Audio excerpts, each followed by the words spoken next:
What's good, YouTube? Carfi King here, Aqua Life baby. You already know how it is. So today's video, guys, I want to bring you guys my Ulforceveedramon deck profile. It's a deck that I really enjoy. Something that I've been, working with a lot. I understand as a competitive Digimon player, this deck is definitely not in the meta. Really a meta type of deck, and the reason for that is that we never got to experience Japanese format set 2 because we got the special booster 1.0 and then we just got 1.5. We hopped straight into basically Japanese set 3.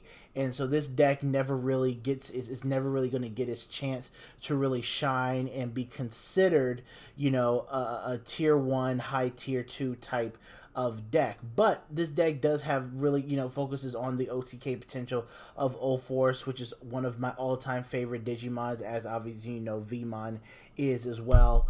And it's a deck that's been in the lab with me for a while and something that I've been really kind of working on. So my theory with the deck and what I really want to do with it is I wanted to improve the ability for it to inflict a lot of chip damage, but while at the same time improve the consistency of my searches through Rena, who's a very important tamer to the deck. And in addition to that, I wanted to, keep up the ability to draw. So that's really the theory with the deck. Obviously, recognizing that Ulforce is our win con, he's our main win condition, and having multiple tamers, being able to set him up for the win is what we want to do. But at that same time, we need to recognize that there are other areas of the game that we need to focus on too. So being able to chip damage if we're stuck on a level 5, being able to be proactive on that type of card as well is imperative to our game plan. So I hope you guys enjoy the deck profile. Let me know what you guys think, and I'll explain more about my theory behind cards as we go through it. Alright, so here at the webcam setup, obviously going to start with the eggs. So running 4 copies of Veemon and 1 copy of Upamon. Now Upamon is just Upamon. I think it's just a really good draw card, draw egg. Not as prevalent as it was 1.0, but there, obviously people are so hard casting things like that, so we're going to have opportunities for this card to go off. But the reason why we're running Veemon is again because I wanted to improve the chip damage base of this. So we are running, the jamming Veemon, and we also have a level 5. Or we have a level 4 Vegemon who also gains jamming, and so this ability to draw is great too. Plus, if we are able to put Ulforce on top of Arrow Vegemon, when you restand him, he gains jamming. So then this ability can go off as well to draw you a card because it'll be still in the phase of attacking. So really, this card actually has a lot more I wanted to optimize this card and give it a lot more opportunities for us to draw cards. So for the rookies, I got 4 Elecmon and Gomon. I'm probably going to end up changing it up to maybe 2, just because we don't want to run too many copies of one card if they're the same type of card because of Omnimon. Running 4 copies of the Veemon, that's the jamming Veemon that we got in 1.5. Like I said, if we're able to put this, start off with this card, put it on top of Veemon, swing in, we get a free draw. So we're cycling through our deck. Remember, we're only playing 4 copies of our boss card, so this draw is very imperative. Plus, this is a 2, a card that's 2 but has jamming, and really is one of those things where we're chipping our opponent down, and if our opponent has to waste a swing on this instead of our security, then we're okay with that as well. This is the more passive Veemon, the one that we want to draw on top of, or Digivolve on top of. And this Veemon, when your unit basically becomes unsuspended, you get to draw a card. So this provides some draw for the deck. And yeah, so that's it for the rookies right there. Wanted to just again, I wanted to maximize chip damage and the potential to draw at different phases of the game. For the champions, running 4 of this jamming Veedramon. So this jamming Veedramon, right? He only gains jamming if you have a blue tamer, and so this deck is focused around having a lot of tamers out and doing that. So when we're able to put him onto the board, now the other thing is that Taichi, the 2-drop Tamer draws you a lot of cards as long as you rest him and you have a Vegemon card on the board. So this card enables us to still play him, still have Taichi out, and draw cards. So again, this helps increase, just by his name alone, it helps increase cycling through the deck, but he also gains jamming when he attacks and we have a blue Tamer. And so that's a lot why we run it. And because it has jamming, remember, we're playing the Digi-Egg there, so we can, so we'll be able to draw a card off of the Digi-Egg as well. Then I'm playing 2 copies of the Vegemon from 1.0. It's the secret rare, and 2 copies of Vegemon 0. I'll talk about Vegemon 0 first. So he was the promo card that came with the 2-drop Taichi. I'm not a big fan of this card. If anything, again, I'm only mostly playing him for his name. I don't ever really use this ability to mill 3 from the top to gain 2,000 unless it's imperative that I remove, like, that I get that chip damage in, or if I'm trying to remove like a blocker or something off the board. Otherwise, we use him for his inheritable, which is to send 3, when you attack, you send 3 non-Digi-A cards to the bottom of your deck to draw 1 card. So he does give you some recoup to deck, and we can put, like, Ulforces that were hitting security back in and stuff like that, and whenever you get to them, you get to them if your game goes that long. And then 2 copies of the secret rare Vegemon. So the idea behind this, now I don't like his evo cost of 3, and the idea behind this is, 1, it's a Vegemon, so if we have Taichi, his name alone gets us a free draw.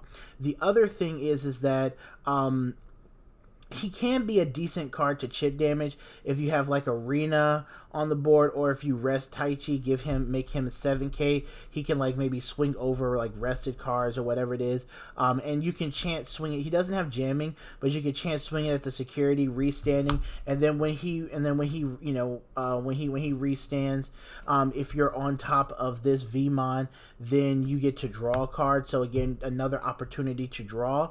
And obviously, you want him to survive the security check if he does. So that's really the reason why we are running him. A lot of it's for his name, for draw abilities, his inheritable to, if you have a blue Tamer, while you have a blue Tamer during all turns, your Digimon gains 1000 DP.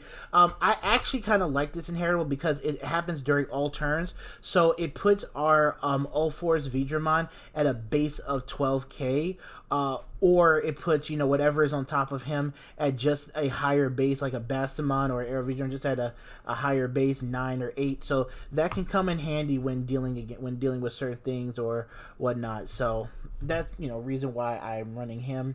Then obviously we have 4 blockers. So that's the lineup I've been working with. It's been pretty decent so far. Again, trying to focus on chip damage and maximizing draw and other areas of the deck. So we're playing 4 copies of Arrow Vegemon. This is obviously the ideal card you want to be under Ulforce. Now here's the cool thing though. When you swing, when you Digivolve into him, you get to, if you have a blue Tamer in play, you get to stand one of your blue, you get to unsuspend one of your blue Digimon. So what you can do is, like, if you swing with this with jamming, and then hit their security, and you Digivolve on top of him, you can restand him so your opponent can't swing into him on the turn. If you swing with this for whatever reason to knock out like a blocker or something, Digivolve on top of this, restand. Now you have an inheritable. And even this one, if this card lives, through its double attack on the turn, you can Digivolve right on top of him, restand, and either you have another attack, or hey, like, I have a decent inheritable, and my opponent can no longer at least swing on it. So, it's a card. This is actually an amazing card, and I don't ever really.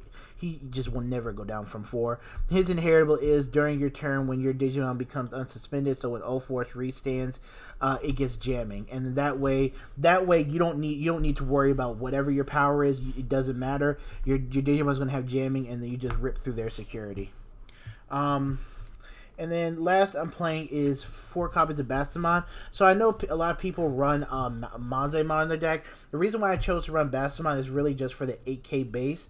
You know, not really for the hard cast cost, but really just for the 8K base. Again, we're only playing 4 copies of our Mega, which is the boss of our deck. So I wanted to get something that I don't really have a problem swinging into security with, and something that can't get walled out by a blocker.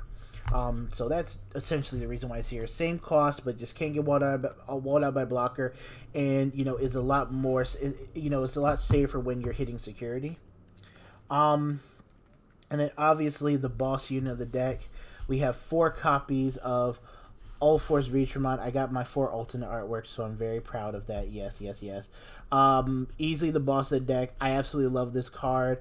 When he attacks and he unsuspends, once per turn you gain a memory, and you know, whenever you rest a tamer, he unsuspends. So he gets unlimited unsuspends as long as you keep resting tamers. The more tamers you rest, the more attacks you have. That's what you see. Every time you play a tamer down, you think, okay, this is how many attacks I'm going to have with Ulforce. And then, you know, obviously he gains a memory, he swings. So if you're at 1 memory and he's just sitting on the board, he swings and you rest a tamer, restand. Well, now he, you know, now you put the two memory, and 2 memory can get you another Taichi that you can just drop to the board and, you know, get another restand, close out the game. But yeah, Ulforce 11K. You know, I love this card. You know, good card. But wish he had more time in the spotlight. And then last but not least is the Tamers and options. 4 copies of Hammer Spark, because Hammer Spark, I'm not playing a blue deck without Hammer Spark. That's just, no, I mean, it's just too good of a card. 4 copies of Tai Kamiya V Tamer, the best tamer in the deck. So what he does is that as long as you have a Vegemon card on the board, not in your hatching zone, but you know, in the battle area, you get to rest him, and you can either give the Digimon plus 1,000 power, or you get to draw a card. So this is what I was talking about with draw power. As long as we get one of our Vegemons onto the board, we can keep resting him.